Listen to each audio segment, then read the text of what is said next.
Well, hello everyone. I hope you're having a great day today. Welcome to Thursday's edition of Take 5. Hey, this week we are talking about something that so far has been kind of interesting. We've been asking the question, are all storms necessary? So far we've learned that every storm is not necessary. Some things we bring on ourselves. Now, we cannot forget that God does order tough seasons. He does order tests and trials of our faith. That He orders fires for us to enter, and He orders storms for our life. As He orders all of our steps, He orders those things. And we've got to know that and believe that and have all confidence that when God orders a storm like that for our life, there's a reason for it, and we need to go through it like we talked about last week. We need to go through it, and God's going to do something great in it.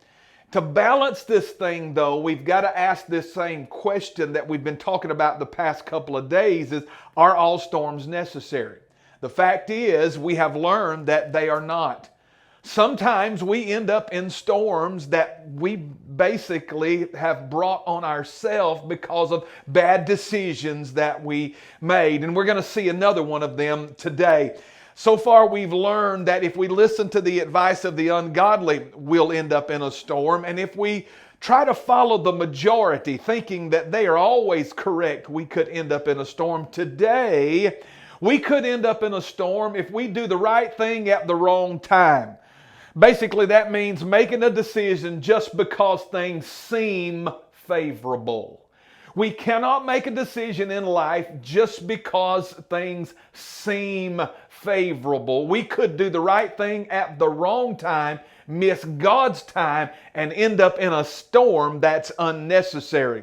That was the case with Paul and all of his cohorts there on that ship in the Adriatic Sea. Acts 27 verse 9 says, since much time had passed and the voyage was now dangerous because even the fast was over, Paul advised them, saying, sirs, I perceive that the voyage will be with injury and much loss, not only of the cargo and ship, but also of our lives. The centurion, though, paid more attention to the pilot and the owner of the ship than he did the words of Paul. Because the harbor was not suitable to winter in, the majority decided to put out to sea from there on the chance that somehow they could reach Phoenix, a harbor of Crete. Now when the south wind blew softly, watch this, supposing they had obtained their purpose, they weighed anchor and sailed along Crete close to shore.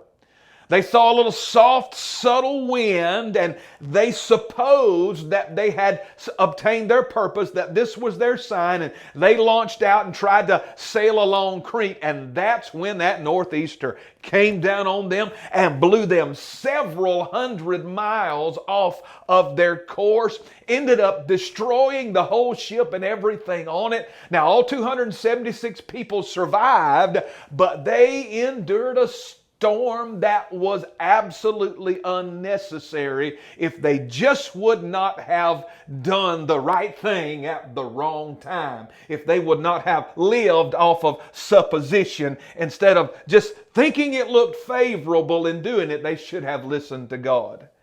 Now, the right thing for that ship's captain to do was to sail towards Rome, but this wasn't the time to do it. The winter storms on the Mediterranean Sea do not offer safe passages to ship, and this guy should have known that. They should have stayed the winter at that harbor of Fair Havens, and any ship's captain would have known this, and if he would have done that, he could have avoided the storm. But he went by something that seemed favorable, and he ended up doing the right thing at the wrong time.